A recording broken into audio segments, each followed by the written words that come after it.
Okay, let's dive right into this. Welcome to today's Explainer, where we're going to unpack an absolutely fascinating geopolitical puzzle. We are talking about the highly secretive, deeply hidden underground infrastructure of the Russian state. And, to really understand this massive network of rumors, intelligence leaks, and frankly, heavy concrete, we actually have to start our investigation way up in the skies. So ask yourself this. Why did two presidential planes suddenly fly east in March of 2022? Just a month into the full-scale invasion of Ukraine, two very specific airplanes did something totally out of the ordinary. And these weren't just standard commercial jets, right? They belong to the Rossiya Special Flight Detachment. That is a fleet that answers directly to the president of the Russian Federation. In peacetime, they usually just bounce between Moscow, St. Petersburg, and Sochi. But suddenly, out of nowhere, their flight paths changed completely. Now, the timing here is critical. The invasion kicks off in late February. By late March, when it's becoming pretty clear this isn't going to be a quick conflict, aircraft RA61176 flies to Yekaterinburg once and then to Ufa twice. The other plane, RA96017, also flies to Yekaterinburg and then heads over to Magnitogorsk. Why fly straight east to these specific locations at such a tense moment?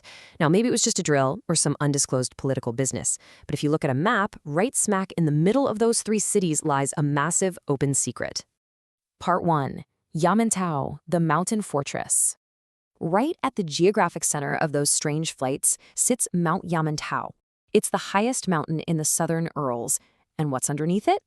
900. We are talking 900 meters straight down. That is the staggering depth where a massive command center is rumored to be buried right below the summit. And according to notes and diagrams from senior American nuclear security experts and SAC officers, this isn't just some shallow basement. We're talking about a sprawling military base designed for the resettlement of top leadership, literally buried almost a kilometer into solid rock. But here's the thing. There's a huge logical anomaly here. The mountain is largely made of quartz, and quartz heavily interferes with radio signals. So why on earth would you build a massive underground command center in a place where communicating with your military forces is going to be nearly impossible? It's like building a fortress, but throwing away your phone. For a while after the Cold War, as budgets dried up, everyone thought Yamantau was just abandoned. But then, in the 1990s, U.S. spy satellites actually detected that the Russians were secretly working on it again. And this brilliantly illustrates how things escalated. Fast forward to April 2021. At the exact same time thousands of Russian troops were mobilizing near the Ukrainian border, a really unusual convoy rolled into Mezhgorye, which is this restricted military town right next to the mountain. A local newspaper actually reported that 19 units of heavy construction vehicles, all sporting Moscow license plates, suddenly arrived. And the local mayor's office casually stated these vehicles are just there to expand the asset base of a very specific organization.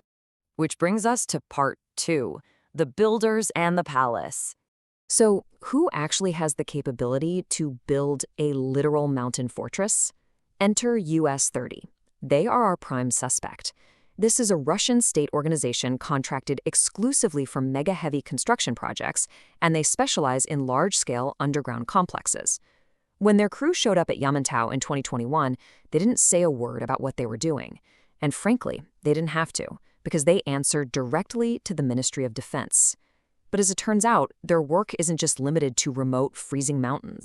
38. That is 38 centimeters of solid concrete.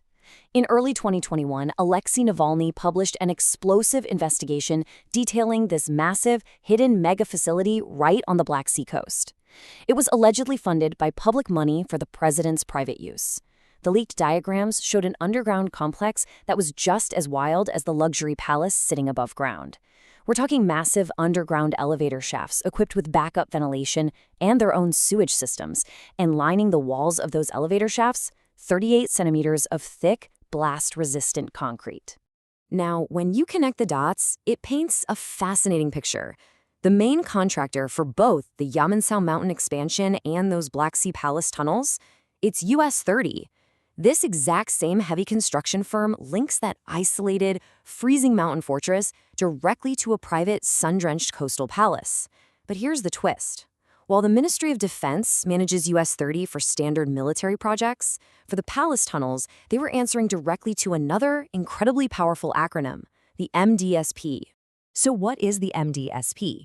It stands for the Main Directorate of Special Programs of the President of the Russian Federation. Their one explicit job is organizing the construction of hardened protective structures.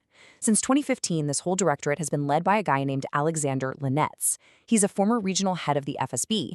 And just to give you an idea of how crucial Linets is to the inner circle, a public income statement from 2020 revealed he was gifted a sprawling 177 square meter luxury apartment right in the heart of Moscow. And as we're about to see, Moscow is exactly where his organization's underground expertise is needed next.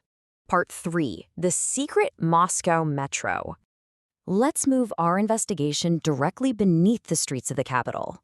Right next to the super prestigious Moscow State University, there's this weirdly barren, underdeveloped piece of prime real estate. In 2017, under direct presidential orders, development on it finally kicked off. Officially, it's an innovative science park led by a foundation called Innopractica, and the head of that foundation, Katerina Tikhonova, who happens to be the president's daughter. But here's the kicker. That land is also partially owned by a massive construction company called Transinstroy, or TIS for short. Now, what's really interesting about this slide is how all our previous suspects suddenly converge right here. The MDSP, the elite directorate building the bunkers, has its leadership sitting directly on the board of TIS. And the former head of US 30, our heavy concrete mountain builders, he now serves as the deputy head of TIS. Plus, TIS can only take on outside contracts if they get direct approval from the MDSP. So to summarize, a firm specialized in deep underground tunnels run by the state's top bunker builders is holding land currently being developed by the president's family.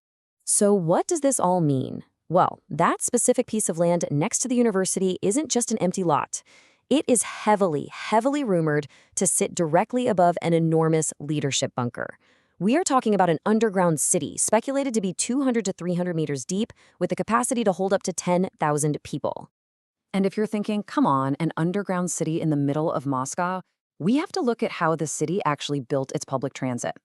The Soviets were masters at dual-purpose engineering. The everyday metro system is quite literally designed to convert into a civilian bunker. If you go deep down into the Belaruskaya station, it's built to house the public for days. But, and this is wild, if you walk past a recently renovated statue down there, you'll find these two totally unsuspecting gray doors. Behind them is a massive, highly restricted bunker originally built for the USSR Ministry of Communication. So right alongside everyday civilian commuters, there's this parallel, hidden reality strictly for the military and political elite. But exploring that parallel world is incredibly dangerous. Just look at Pavel Safronov. He was an urban digger in Moscow. Back in 2014, he and his friends spent 3 days exploring what they believed was Metro 2, this legendary, highly confidential underground transit system rumored to connect the Kremlin straight to that massive university bunker. They reported finding giant tunnels some 25 meters high and a sealed entrance leading toward the Kremlin. Now, people thought it was just an urban legend, but check the timeline. In late 2014, Russia annexes Crimea and the geopolitical situation gets incredibly tense. A year later, Safronov gets apprehended by the FSB, specifically charged with leaking state secrets. Take that chronological fact as you will. Part 4. The Altai Megawatt Mystery. Okay, our map now takes us way out east to the remote Altai Mountains, and this adds a totally new layer to the puzzle. Out here, Gazprom builds this seemingly simple, gorgeous little retreat right next to a large river. It's then used for some very high-profile state visits by the president. Up to this point, totally normal, right?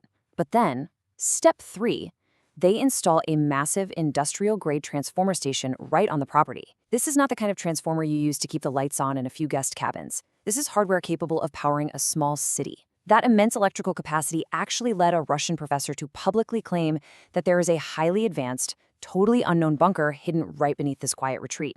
Part 5. Myth versus reality. So, between the sudden flights to the Urals, underground coastal palaces, secret metro lines, and megawatt mountain hideaways, we really have to separate the wild rumors from sheer physical reality. And it boils down to this.